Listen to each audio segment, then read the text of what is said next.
Fuck shit up!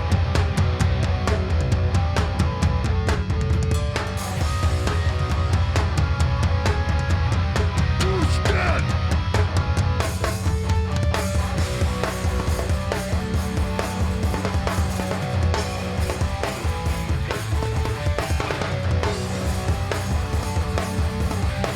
Shout out Owen!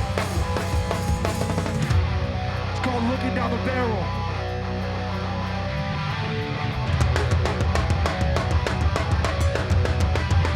Looking down the barrel. This is gonna be the rest of my life. Looking down the barrel. Till the day I die. Looking down the barrel. Yeah, it's nothing new. Looking down the barrel. People like saying you. Looking down the barrel of my life. Looking down the barrel. Pull the trigger, say it quick. Looking down the barrel. I'm getting sick of it. Looking down the barrel. Yeah, nothing new. Looking down the barrel. People like saying you. Looking down the barrel of my life.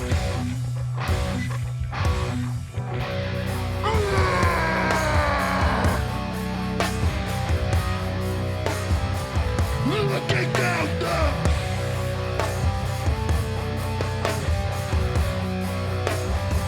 the barrel of my life.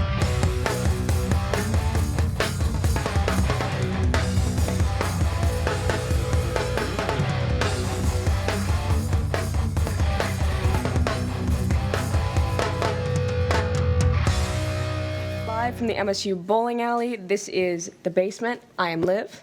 And I am Anna. For context, I am also DJ Wagon Train. I am one of, or the host of the Hours of Power. It airs right after The Basement, 10 p.m. to 2 a.m. on Thursday nights, and it provides nothing but hardcore and metal for 4 hours. So this is another one of our wonderful collab episodes, and tonight we're here with the Sissy Boys of Muskegon. Can you guys introduce yourselves? I'm Jake, I play guitar. I'm Bill, I play the drums. I'm Dom. I play singing. I'm Mick. I play the bass guitar.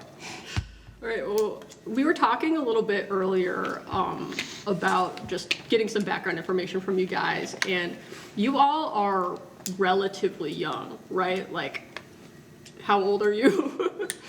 19. Oh, 19. 20. 20. Is that freeing or constraining? I feel like we're older. Yeah. Like, I feel old. In life or in the context of In the context Your of, like, music, Yeah. really? I would It's say. weird, like even though we're young and like the old guys call us young, it's still like there's Yeah. bands that came after us. Yeah. So it's weird. We also started it, like, 20 years ago, though, too. And we're just, like, now playing shows, like, Yeah. within the past, It's true, like, yeah. 2 years. So. We started in like 8th grade. Yeah. And we're now sophomores in college. I mean, Or, Yeah, we're well, I'm freshmen. I'm a sophomore in college. I'm sorry. well, it's always going to be the case here on out that there will be bands who are younger than you. There's not going to, like, Yeah. just cease to be a flow of new music that continues to develop after you. So Which is sick. That's a good Yeah, thing. yeah, it's awesome. absolutely. That's super sick. And you guys have even talked about how when you started your bands, you were influenced by others that came way before you. And actually, you've gotten to a point where you've opened for a few of them, right? Yeah. So Yeah. Negative Approach, you mentioned, is one of your big influences, Yep. and you got to perform. That was really With sick. them. Like a dream come true. Gorilla Biscuits was at that show too, another band that we loved. And Razzle Yeah. Dazzle rock and rolls. That's who taught us how to true. rock and roll. Detroit Roll. Nar. The whole Tied Down experience was cool too. Yeah, that was awesome. Yeah, I was going to ask about that. Like, how did that opportunity come up for you guys? We got asked to play a show at venue in Grand Rapids called the Pyramid Scheme by Curtis, who does like the booking for Tied Down, and that kind of got us on his radar. We played at a show at Edgemont, and basically we were like, Edgemont was kind of like the popping off venue in Muskegon, so we were like, we gotta In Detroit. Oh my God, I'm sorry. In Detroit, cut that.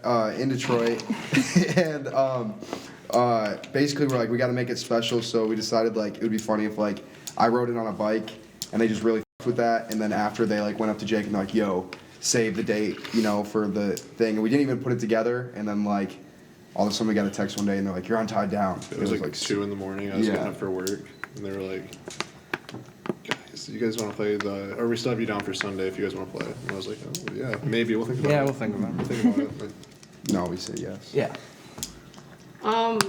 How much momentum did that give you guys? Do you feel like you popped off like after playing Tied Down because of how many people that exposed you to? And like, if so, like, how is that sustained? Has it I fallen think off at all? we got like 1,000 followers in one day from that. Whoa. Wow. Yeah. That's crazy. And we had a whole tour leading, a little run leading up to it in the Midwest. Yeah, we and just had that- dropped music too. Yeah, that catapulted us. all of our homies were there, which made it like very Yeah. special. Yeah. To have like people from different states moshing like up front. People who we'd met like on the way Yeah. and like never thought we'd see again showed It was up. like Pee Wee Herman coded. Because we met all these wacky people, and then at the end of the movie, they were there moshing for us. And Dom took his pants off. Yeah. I did. Wait, what did I do? Dom took his pants off. I did. Yes, I took my We had pants to go to off. jail. At which show? Tied Down. It was Oh, we did? Yeah. All right. Oh, yeah, because people. Oh, Yeah. I see. Does he What, take his it's pants a reference. Yeah, in the movie theater. I don't. For those of That's you why at he home, got canceled. Pee Wee Herman had to serve time in jail because he took his pants off in a movie theater. Oh. Okay. he did more than take his pants off. I'm pretty sure, Jeez. I'm pretty sure there's something else Anyway, Yeah, that Tied Down show, going back and watching footage of it, that was at the 4-Star Theater, right? It was at Russell and Russell. Russell. Yeah. In okay. Detroit, yeah. In Detroit. It looked like an amazing show and is directly following your release of We Want to Fight. Is that correct? Yep. Yeah, tell us about that EP, because you have a few songs on there that have really caught on and become fan favorites at the shows that you play.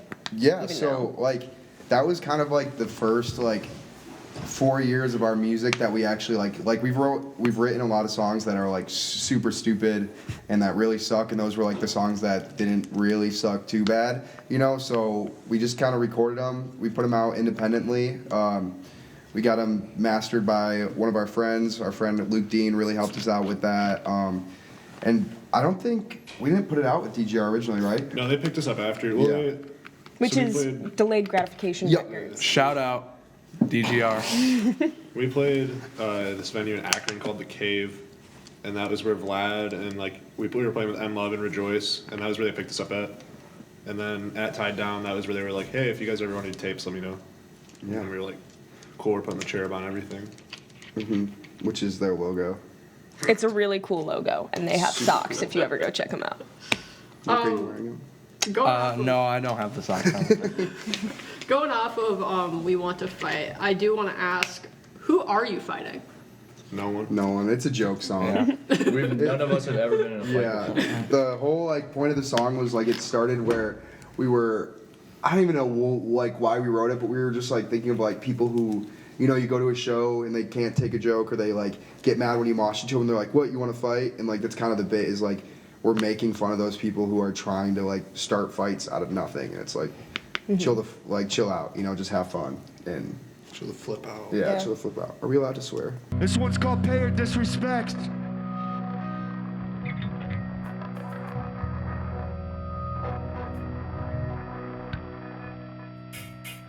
You reach an end field, try to grip me. Moving around those I got in disregard of me. There was answer, there's never me. Good in my way, just nothing. Again.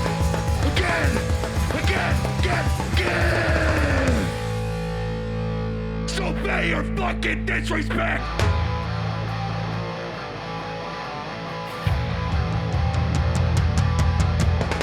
Your fate is spoken. Your time is up. Fate on a station. We'll leave you in the dust. That you build. We erupt. You pay our disrespect. It's up to us. We all know our place. What are you trying to show? Trying to look us not around. You're a fucking chump. Starting from attention. Living life in vain. We all know the truth. What do you have to gain? Your fate is spoken. Time is up. Fate on a station. We'll leave you in the dust. Stench and builds. And we erupt. We'll pay our disrespects. Fuck you all.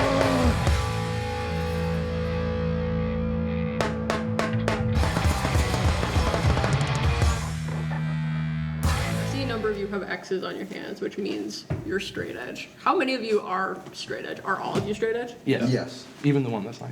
All right. Wow, that's Shout out Cam. Shout out. So can you, there's probably people who have no idea what straight edge is watching this. Can you define it generally? But also, I know straight edge can be, at least in my interpretation, it's pretty individual. So like every individual kind of defines it a little bit differently. So define it generally, but then also define it for yourselves, like what it means to you and why are you straight edge? No drugs and no alcohol is kind of like the most basic straight edge form. There's different types. There's like vegan straight edge of people who don't eat meat, and all kinds of like extreme, you know. But we're pretty chill, and we just don't do drugs and don't do alcohol, and just I don't know. I feel like what kind of pushed me into it was just didn't have money for that stuff, and then just never got interested in it, and then found like Minor Threat. So I think that's kind of just it was just cool, but. Me or him? It doesn't matter. Individually, I guess it was like, it just like I found it at the right time because I thought weed was super dope until I was like 14, and then I started like everyone at my high school that smokes and drink is still the biggest losers. Or I'm sorry, still the biggest losers that I know. So I never had any inspiration to do it, and then I started listening to straight edge hardcore, and it was like kind of set me towards the right path. Kind of going back or circling back to the question about youth, do you feel like there's any stigma from being young and straight edge? Because I know there's like some people who are like, oh, you shouldn't, if you're not legal, you shouldn't claim edge, that kind of thing. No, I think straight edge is in right now. Straight edge started with like youth crew. Yeah. Like it was young people doing it. I'm sorry. I think it's in. I think straight edge is in. I think everyone wants to X up and wear an Earth Crisis tee, Yeah. especially me, It's about who'll stick to it. because it's all about the test of time. Yeah. Yeah, you're only edge once. Would you get a straight edge tattoo? No. Oh, No, I wouldn't. Are you sure? Yeah, I'm sure. Okay. is that for, like, why, I guess? Elaborate, why wouldn't you? I'm anti-tattoo. Break free.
Go Spartans!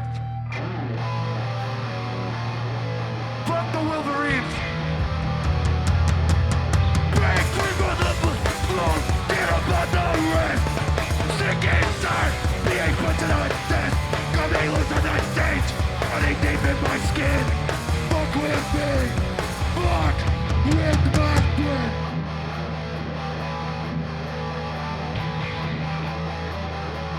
Must move!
we've talked about you guys being underage. We've talked about you guys feeling young, but also feeling like there's always something younger than you in this scene. I do think in hardcore there is this inherent juvenile quality, and that's part of what makes it the genre. What do you think it's capturing about that, and why is it so important that young people stay involved?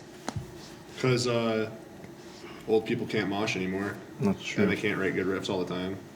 And you got to be fresh. True. Like, I'd say, And old people are gonna die soon. yeah, I mean, it's something. Someone has to keep it going.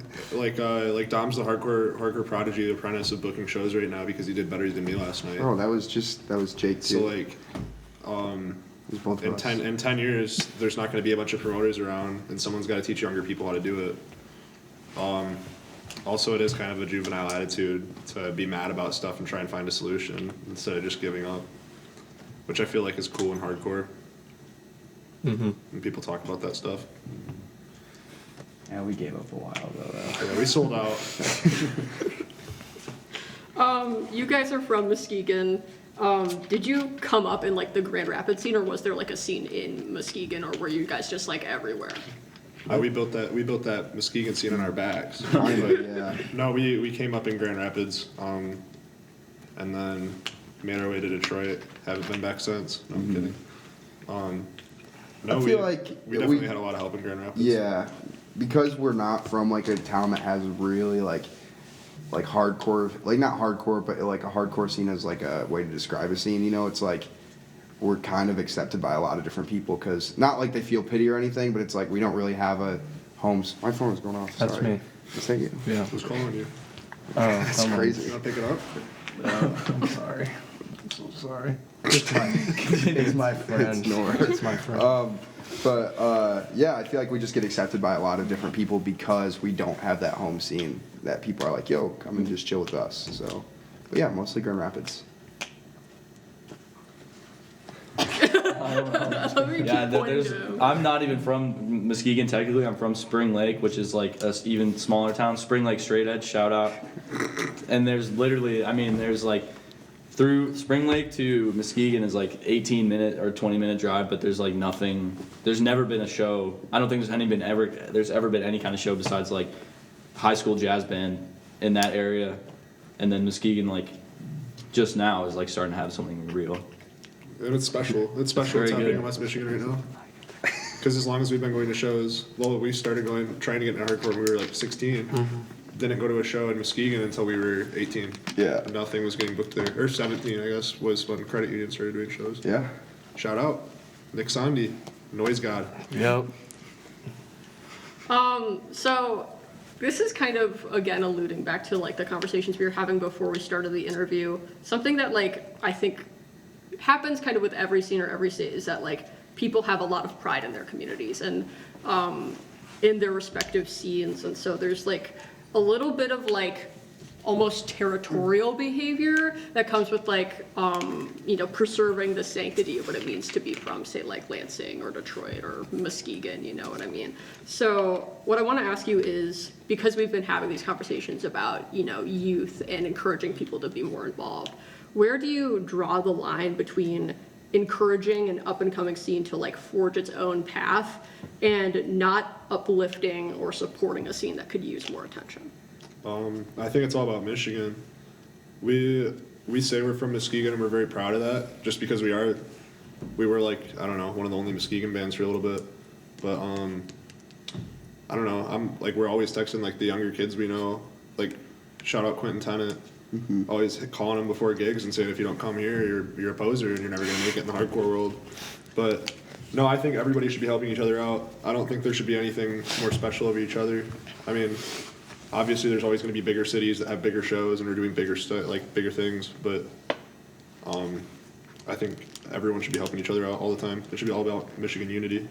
Yeah, and I think like he kind of said, like, don't just look at your scene, look at scenes that are around you and try to like support. You don't have to go to every single show, but like if there's a show an hour away, you got nothing going on, like why not drive that hour and meet some new people, and just try to get that, like you said, that hardcore unity. a few of you have said unity, and that's the word that I really want to pick out here because I see it in interviews you've done. I've seen it like from press releases. It really gets tossed around a lot in regards to hardcore scenes specifically.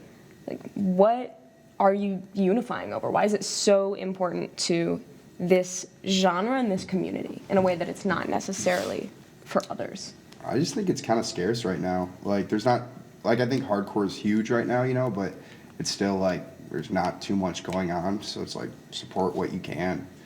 Like, especially in the small towns, like Muskegon, there's not anything to do, so it's, like, if we show up to our friend shows in Detroit, it's more likely that they're going to help us out and show up to the tiny shows in Muskegon. Yeah, I think a lot of people just are looking for friends. A lot of people are always looking for people to have their back, and having a big unified across, like, I got friends that are 3 hours away, I got friends that are 10 minutes away, but, like, I know they're always going to be there. So, like, it's really nice to have a big community of people all willing to support each other. And when there's more people, shows are more fun. Oh, yeah, and when everyone's moshing with good style and wearing cool clothes, It's more. the pictures look way cooler for your Instagram.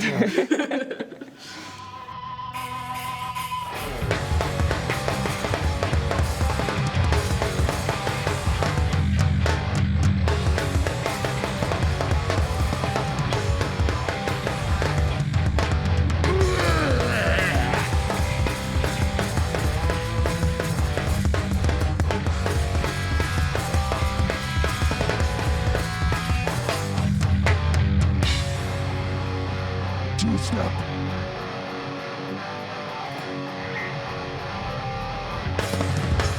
Put me down, I get back up.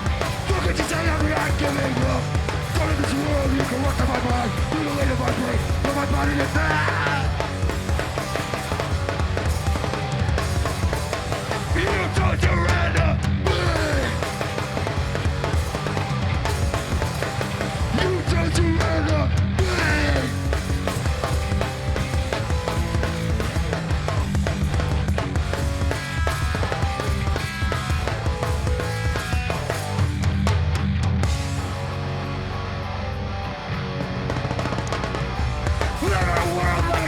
Joke. The good spreading, wasn't it smoke? Into the clouds and it constant spin. Fend for yourself, work out my looking through. You chose to run me. You chose to run me. You guys just released an EP in January, but there's one song that I want to ask about. It's called Fear Within, and it's literally just a voicemail. Oh, yeah. I really want to know like what the story is behind that. So I was calling William or Bill after like went to Starbucks or something, and he didn't pick up his phone, and I got pissed off, and I called him again, and I left a voicemail because I knew he wouldn't pick up, and I expressed my anger in the voicemail, and then therefore we used it on the 2024 winter promo. That's crazy because Mick always responds. So how do you Yeah, not- yeah. And it's crazy because you're always on your phone. Yeah, it was. I think I was doing something productive, and I literally was doing like math homework or something, and my phone was just like set face down. And then when I checked it, I was like, oh, I know Mick's gonna like. I know whatever's like waiting for me is the most insane thing I've ever heard in my life. So I knew I had to screen record it. Do silly samples add power or corniness or both to hardcore music? Corniness. Yeah, corniness Corniness for for sure. sure. But it's like, it was funny. Yeah. Like, it depends. Like, not a big slam guy here anymore, as it once was. I hate that now, sorry stuff. But like, I don't know, what's the disappointment sample? Yeah, I like, That's cool. I think it just depends on where, like, how it's used. A lot of people don't fuck with the Fear Within, which, like, if you read the crate reviews, a lot of people don't fuck with it. But it's like, I feel like there is kind of this realization you have when you're in a band that there's, like, some shit that you can't leave out, you know, because it's, like, inside joke. Did I say something bad? Just keep talking. Keep going. Just keep going, dude. Did I say something? Just you said S word. The S word. Oh, It rhymes. We're the Sissy Boys. We're from Muskegon, Michigan. Shout out Lansing. Shout out East Lansing. 1, 2, 3, boom.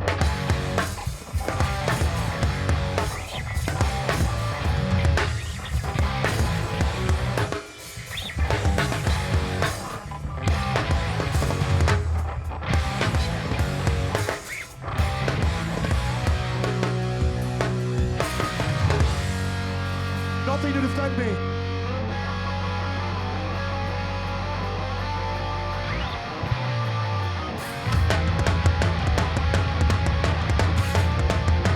I can't take it anymore. Broken on the floor, feeling so detached from reality. Pressure's pushing in, starting to give in. I have nothing to defend me. I have nothing to defend me.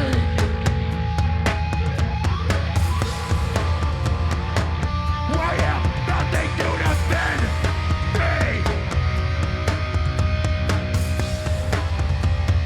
I have nothing to defend me.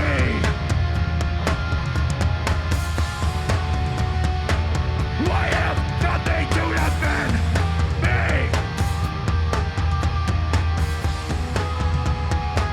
I have nothing to defend me.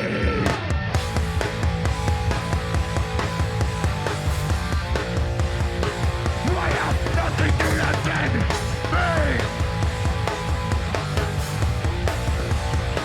I have nothing to defend me. I have nothing to defend me. I have nothing to defend me. Well, to wrap it up, I think it's always best to take a moment and recognize the people who have been there and have been supporting you the whole time. I've heard a rumor that one of your moms runs the merch table sometimes. Is this true? Yeah, sometimes, I guess, I feel like all of our parents have stepped in at one point, but usually mine or Bill's mom will run the merch table, and I don't know, I feel like having like a motherly person there to like do it is like, it sells more shirts because people are comfortable, you know, so I feel like that's kind of funny, and it's just kind of funny. That's so I don't know. wholesome. And my mom's alright, I guess. Cool. She's alright. Well, Just kidding. to those that have been supporting you the whole time, to those who continue to support the basement, thank you guys so much for listening in. This has been the Sissy Boys, and we can't wait for you to hear what they've got.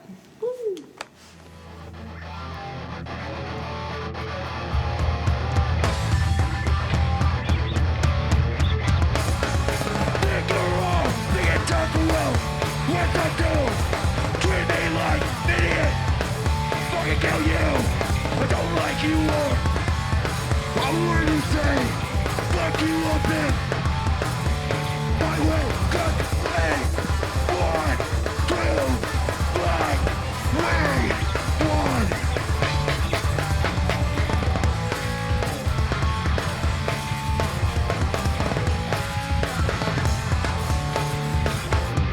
Might not be one of us, but that's enough. We'll do the deed any day. You wanna test us? We will do it anywhere, even in our sleep. What would it feel? Just don't get me, 'cause we want